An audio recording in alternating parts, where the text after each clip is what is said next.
mouth shutter to silence the attacks of life and protect you and me, the faithful ones. Protect you and me, the children of God. This will happen to you, just as He shut the mouth of the lions in the story of Daniel. So I encourage everyone, get your Bible, because tonight, in our Red Talks Kwentuhan, we will ask the Holy Spirit and tell meanings of this Daniel 6 verse, and tell you that God can shut the mouth of anything or anyone that threatens His divine purpose in our lives. You know, nadidinig ko po palagi at nababasa ang story ni Daniel. Si Daniel ay sikat every time pag-uusapan sa church, pag-uusapan ng pamilya namin, laging kasama yung leon. So, kung kasama niyo po ang mga anak niyo, tanungin niyo sila, ano ang memory recall mo sa Book of Daniel? The story of Daniel gives us the perspective of how you will respond to your enemy. So tonight, may I read to you, medyo matagal po itong verse na to, but it is necessary. I ask you to enjoy it instead of looking at it na Daniel 6:1-28 ito. Let's make it conversational. After all, kwentuhan po talaga ang Red Talks. Okay? So I will read it from NLT version. New Living po tayo tonight. Of course, as always, kung si Josh ang speaker natin o si Pastor, mga 4 na versions yan. Pero tonight, mga kapatid, NLT lang po tayo. Darius the Mede decided to divide the kingdom into 120 provinces, and he appointed a high officer to rule over each province. The king also chose Daniel and 2 others as administrators to supervise the high officers and protect the king's interests. Daniel soon proved himself more capable than all the other administrators and high officers. Because of Daniel's great ability, the king made plans to place him over the entire empire. Then the other administrators and high officers began searching for sample in the way Daniel was handling government affairs, but they couldn't find anything to criticize or condemn. He was faithful, always responsible, and completely trustworthy. Magpa-park lang po ako ng konti dyan sa verse 4 so that para pwede nating i-opera ng konti itong Daniel 6 na ito. So the characters are, there is a king and there are administrators. And among all the administrators, si Daniel po ang napusuan ng hari na siyang maging head. Kasi nga, he is so good in doing his job. Faithful. Mga kapatid, maybe you can relate. For those of you working in a company, and for those of you leaders in the church, leader in your community, it's time for us to parallel our situation. So, meron mga administrator na mga nagselos sapagkat of course, instead na sila ang ma-promote, itong si Daniel ang na-promote. I'll continue in verse 5. So they concluded, our only chance of finding grounds for accusing Daniel will be in connection with the rules of his religion. So the administrators and high officers went to the king and said, "Long live the King Darius. We are all in agreement. We, administrators, officials, high officers, advisors, and governors." Mga kapatid, pause ako ng konti. Lahat sila nagsama-sama, no? All against one. Me against the world. Okay, and I continue. That the king should make a law that will be strictly enforced. Give orders that for the next 30 days, isang buwan, any person who prays to anyone, divine or human, except to you, your majesty, will be thrown into the den of lions. Pause ulit tayo. Eto na, merong den of lions. Can you imagine? Meron pong isang kwarto na merong leon. Ito ay available for anyone. No? Available for eating. No? Verse 8, and now, your majesty, issue and sign this law. So it cannot be changed. An official law of the Medes and Persians that cannot be revoked. So King Darius signed the law. But when Daniel learned that the law had been signed, he went home and knelt down as usual.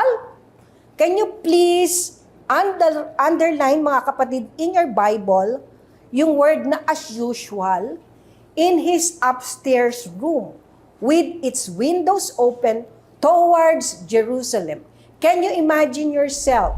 You open your window, look at Jerusalem, and then you pray 3 times a day. As usual, ang sabi po dito. And I continue, he prayed 3 times a day, just as he had always done, giving thanks to his God. Paki-underline po ulit yung word na giving thanks to his God. Yan, verse 11. Nako, hanggang 28 po. Kaya ko din namang iklian, but guys, alam ko, you are engaging with the Lord. So let's continue. Then the officials went together to Daniel's house and found him praying and asking for God's help. So they went straight to the king and reminded him about his law. Did you not sign a law that for the next 30 days, any person who prays to anyone, divine or human, except to you, your majesty, will be thrown into the den of lions? Yes, the king replied, that decision stands. It is an official law that cannot be revoked. And verse 13 says, then they told the king that man, Daniel, eto na, nagsumbong na silang lahat. One of the captives from Judah is ignoring you and your law. He is still prays to his God 3 times a day. Paki-underline po ulit yung sinasabi dyan na he prays to his God 3 times a day. Hearing this, the king was deeply troubled, and he tried to think of a way to save Daniel. He spent the rest of the day looking for a way to get Daniel out of this predicament. In the evening, the men went together to the king and said, Your Majesty, you know that according to the law of the Medes and Persians, no law that the king signs can be changed. So, at last, the king gave order for Daniel to be arrested and thrown into the den of lions. The king said to him, May your God, whom you serve so faithfully, rescue you. Ladies and gentlemen, paki-underline po ulit yung word na rescue you. A stone was brought and placed over the mouth of the den. The king sealed the stone with his own royal seal and the seals of his nobles, so that no one could rescue Daniel. Then the king returned to his palace and spent the night fasting. He refused his usual entertainment and couldn't sleep at all that night. Very early the next morning, the king got up and hurried out to the lion's den. Wow! Can you imagine? The first man of the king, inilagay sa lion's den because maraming mga gitera. Pero mahal din siya nung hari, no? And so the following day, curious siya. So I continue. When he got there, he called out in anguish. Daniel! Sabi niya, Daniel, servant of the living God, was your God, whom you serve so faithfully, able to rescue you from the lions? Daniel answered. Paki-underline po. Daniel answered, Long live the king. May God send his angel to shut the lion's mouth so that they would not hurt me. For I have been found innocent in his sight. And I have not wronged you, your majesty. The king was overjoyed and ordered that Daniel be lifted from the den. Not a scratch was found on him, for he had trusted in his God. Beautiful, beautiful, beautiful. Ladies and gentlemen, I can park there. Mga kapatid, mga kapamilya, kaibigan, I can always park there. And then the king gave orders to arrest the man who had maliciously accused Daniel. He had them thrown into the lion's den along with their wives and their children. The lions leaped on them and tore them apart before they even hit the floor of the den. Then King Darius sent this message to the people of every race and nation and language throughout the world. Peace and prosperity to you. I decree that everyone throughout my kingdom should tremble with fear before the God of Daniel. Wow! Good news. In fact, the best news. Everyone now is ushered to worship the God of Daniel. And he will endure forever. His kingdom will never be destroyed. And his rule will never end. He rescues and saves his people. He performs miraculous signs and wonders in the heavens and on earth. He has rescued Daniel from the power of the lions. So Daniel prospered during the reign of Darius and the reign of Cyrus the Persian. And that ends the story. To all of you, our Red Talks families, this verse is very rich. Here is a hard-working, righteous man who loves God so much. And this righteous man had a favor from the king, his boss, no? Ang boss niya, yung hari eh. Yung mga fellow administrators niya, or in modern times, your office mates, or your fellow leaders got jealous at you. Daniel has a good attitude in his work and in his life. This made him the target of attack. Of course, ang character number 1 po natin dito is Daniel. Let's parallel ourselves.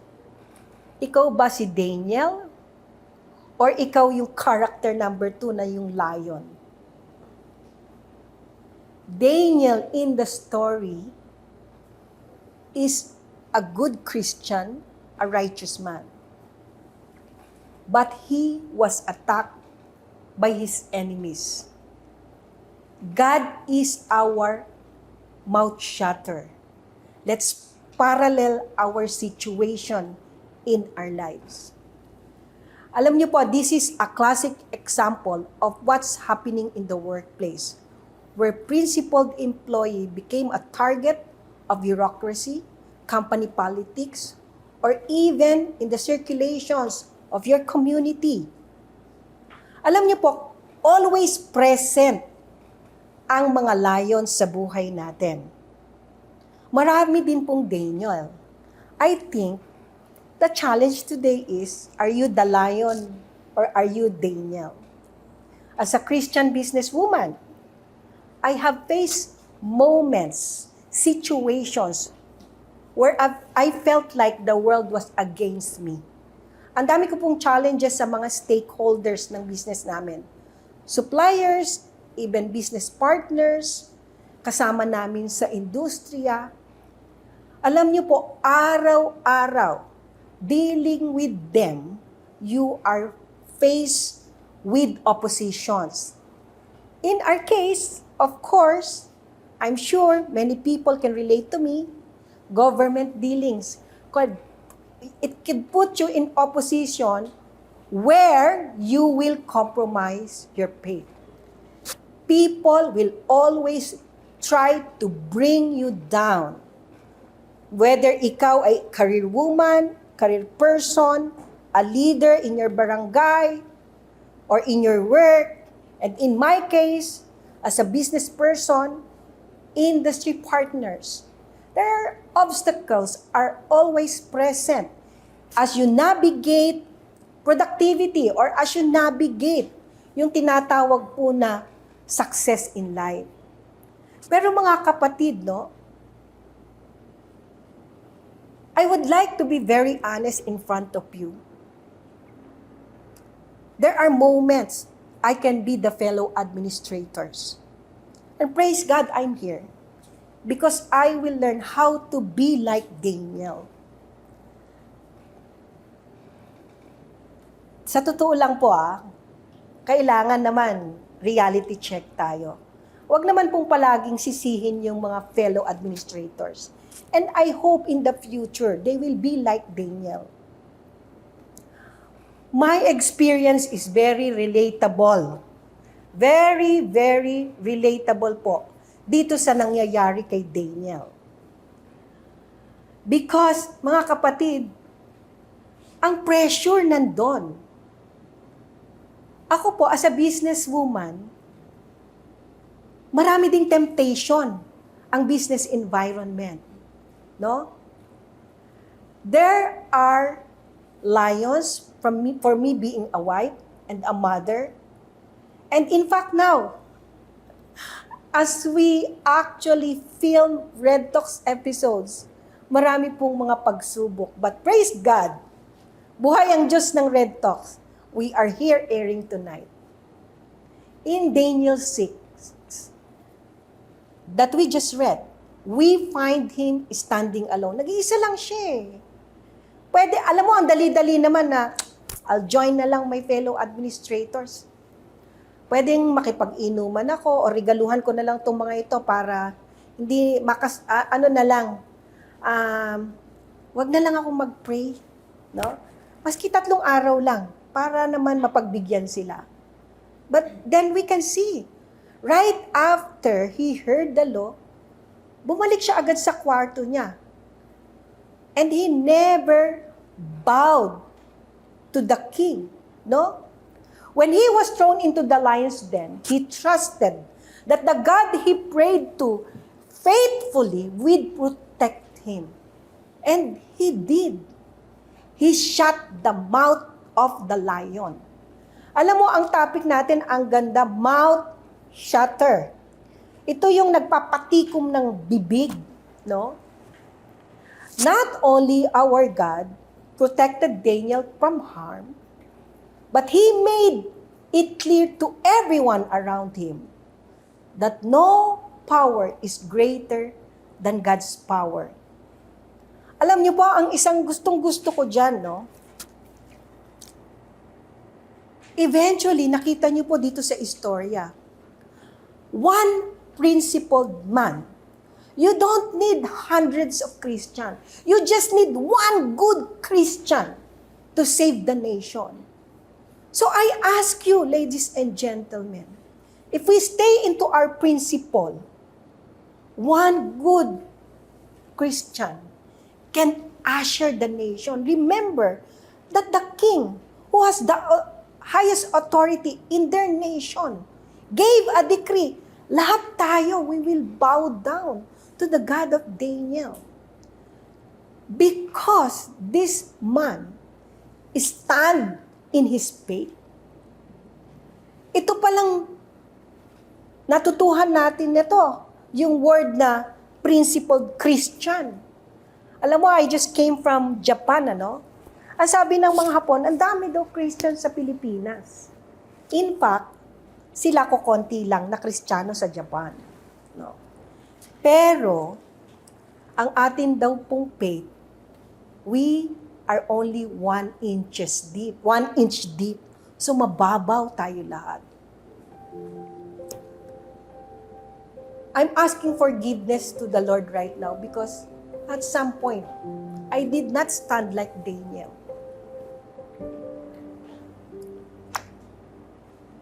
Praise God, I'm here. Because there is always a time to change, to make it better, to be a better Christian today than yesterday. Right now, tonight, Red Talks will bring the message of God being the ultimate mouth shutter.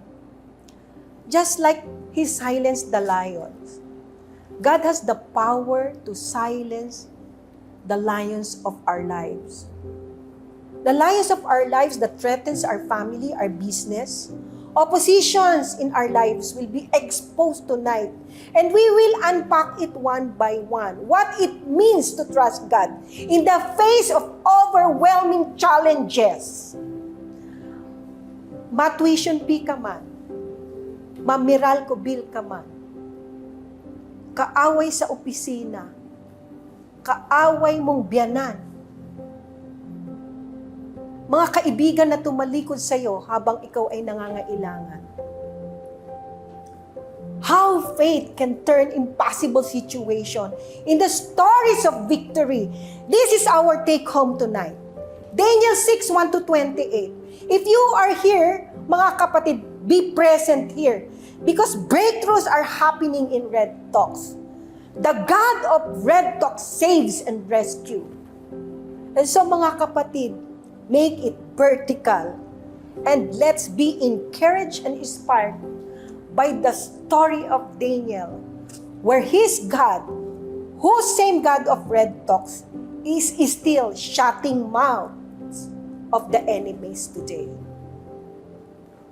Let's go to point number 1, and shutting the mouth of your enemy. I'd like to pound on that, your conviction. Mga kapatid, many people today, especially young people, today may view Daniel's unwavering faith as an inspiring example of standing firm in one's belief despite yung mga peer pressure, societal challenges, and opposition from the authority. The idea, mga kapatid, ng true conviction. At this point, I'd like to ask Sister Cherry and share to us kung ano naman ang kanyang mga experience about yung mga fellow administrators o yung mga negative people in life and what happened to her life before. Actually, Sister Marie, when you were discussing about the life of Daniel and what happened to him, parang biglang I feel na biglang naalala ko yung what happened to my husband, no, kay Pastor Willie. As you all know, my husband, he works for a company, and I remember years back, he was really giving his best to the company, and there was this colleague na sobra siyang, hindi siya mapakali every time Willie's there, and she sees the many good accomplishments that's happening in the company because of the wisdom that God gave Brother Willie. And ang nakakalungkot po dyan, she became so jealous of what's happening to Willie and the favor that God gave him with the boss. So ang nangyari po is she started to badmouth Willie among the colleagues, and what's worse is she would come to the boss and ang dami niyang sinasabi na masasama about Willie. And you know, every time Willie comes home, nakikita ko he's very down, nalulungkot siya.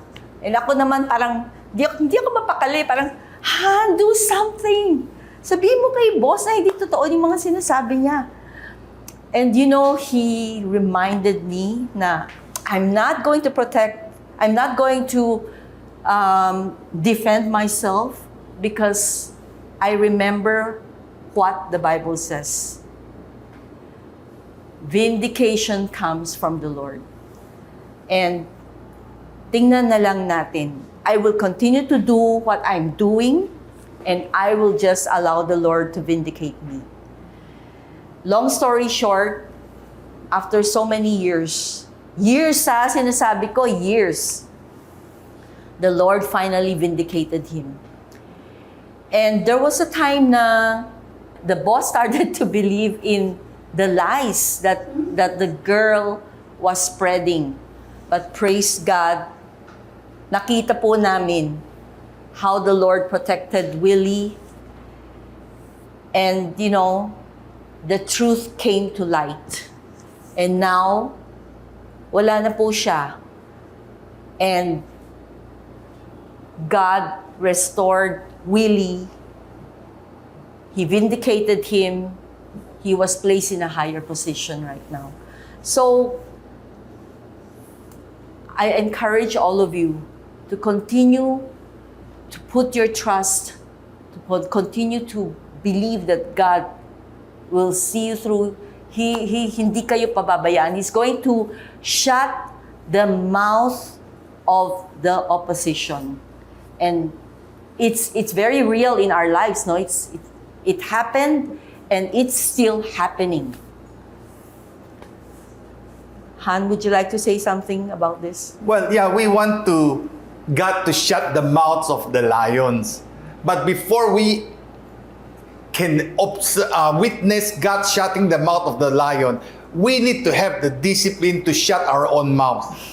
It's very easy to defend ourselves, but the Word of God says that vengeance is mine. The moment we feel we have to defend ourselves, then God said, okay, do it. But how well can you do the job? It would be self-serving. And so if we want to honor the Lord, it's easy to honor the Lord when everything is going for us. But when things are piled up against us, when people are believing in lies about us, then there is a need for us to check, can I still live by faith or not? Am I working for a human being or am I serving God through this job? Because if I'm convinced it is God that I am working, then God knows everything. I don't have to defend myself. The Lord says, I will let the quality of my work defend myself. Notice something. Daniel was impeccable in his work. He was absolutely trustworthy. He was very competent. Sometimes we deserve the slanders because we were sloppy in our job. We were cutting corners. But Daniel, in Daniel's case, it was pure jealousy, pure politics. And yet, even that, he kept his mouth shut. He did not deviate. He did not say, Lord, itong verdict na ito, 30 days lang naman. So you will understand, I will not be praying for 30 days, but babawi na lang ako after 30 days. No. He said that when he learned that the law, it becomes a law, he went back as usual, what? To pray. Why? Like what Sister Marie said earlier, he's a principled man. If you want to live a life of integrity, then you don't allow the situations, the circumstance to dictate how you live your life.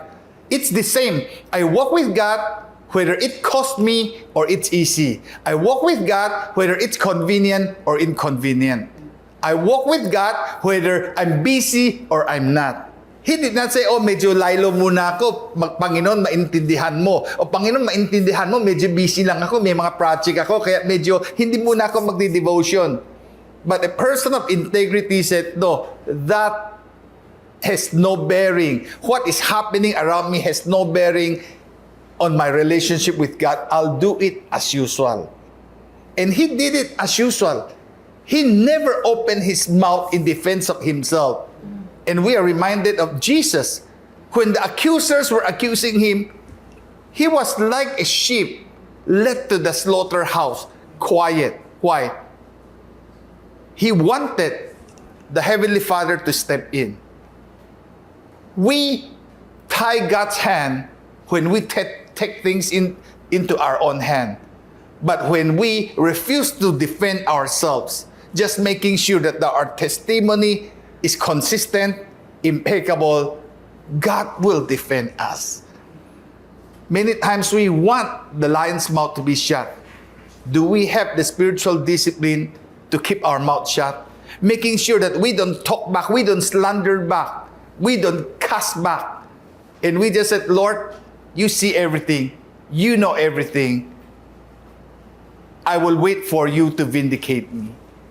And for young people, we usually experience that eh. You know, when somebody says something, we want gaganti po tayo, we want to fight back. No, let God, there is a God.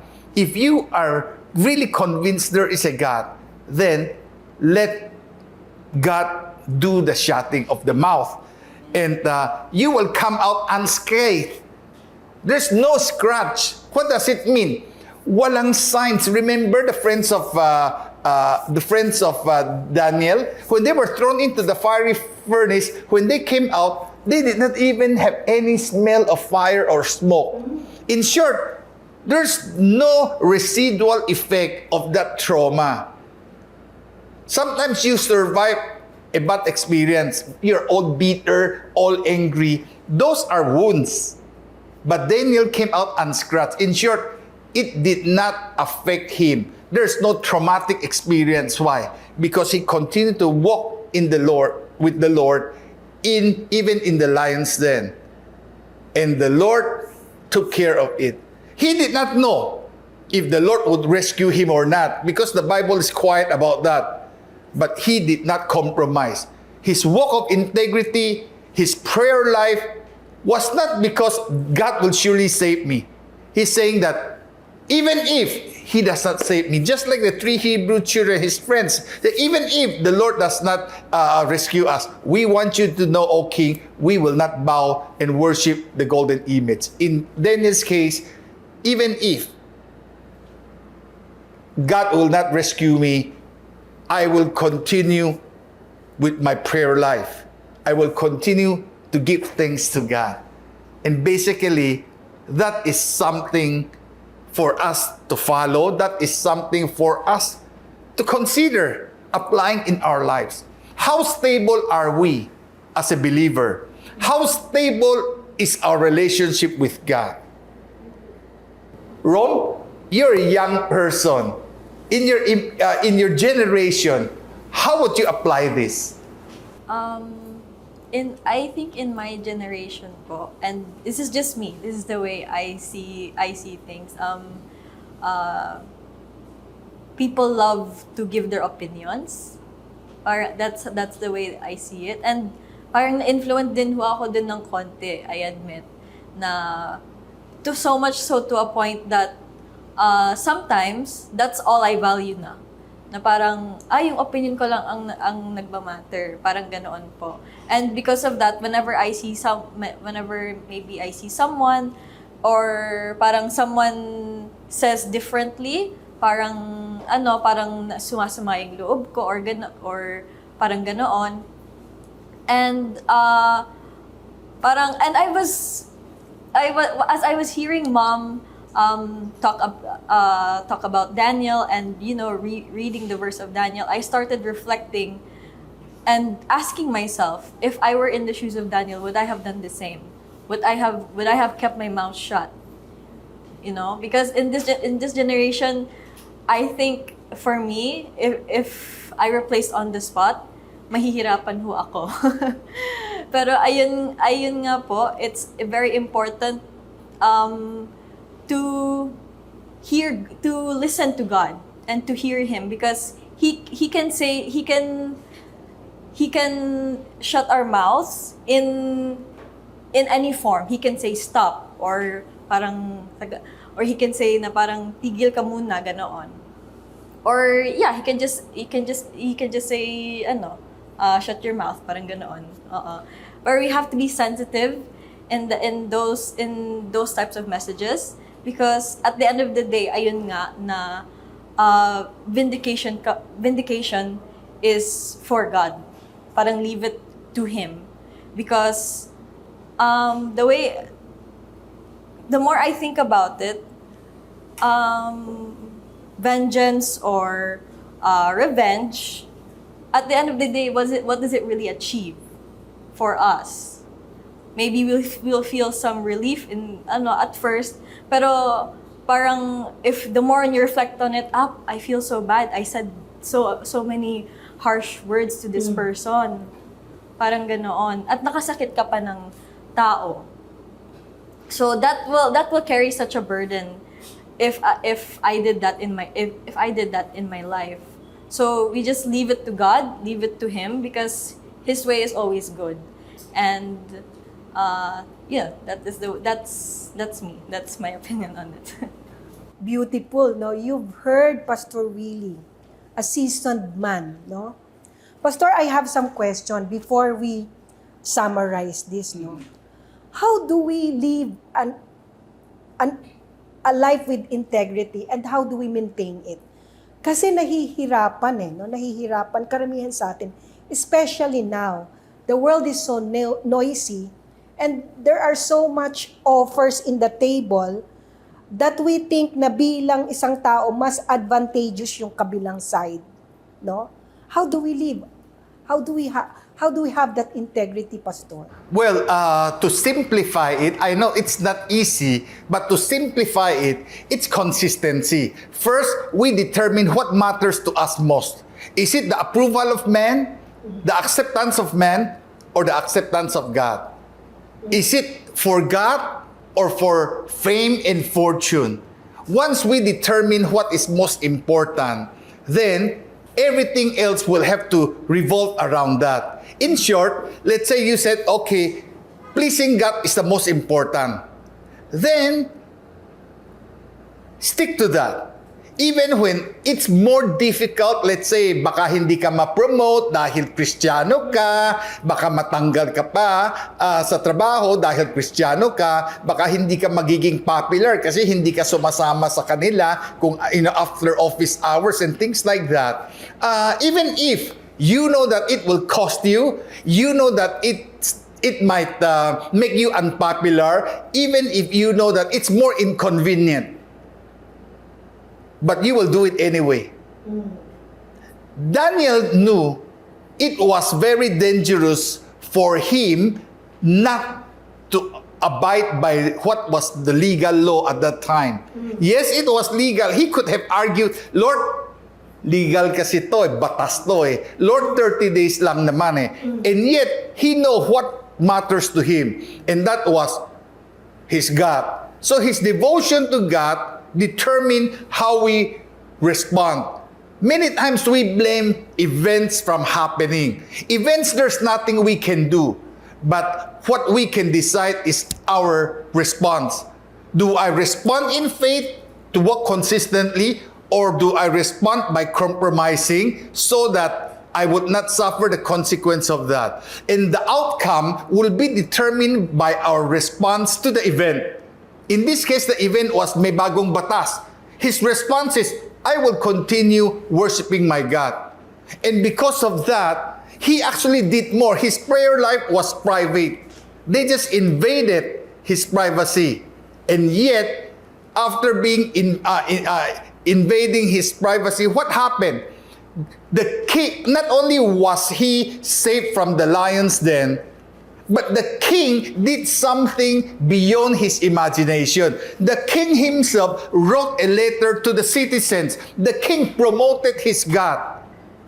He was not publicly proclaiming his God. He was just living out his faith. But because of his unshakable walk with God, the Lord used his consistency to receive glory when the king himself, no less than the king himself, passed a law and informing everybody, hey, no one is like the God of Daniel. And in the end, as a bonus, it says that Daniel became prosperous. That was enduring blessing. Now, that was not the reason na hinahabol niya yun. But as a bonus, because of his consistency, the Lord blessed him. He was prosperous. You know, we can never outgive God. When we are determined to live for Him, to serve Him, to please Him, there will always be a blessing ready to surprise us. Many times we run after the blessing. No, we run after God, and blessing will pursue us.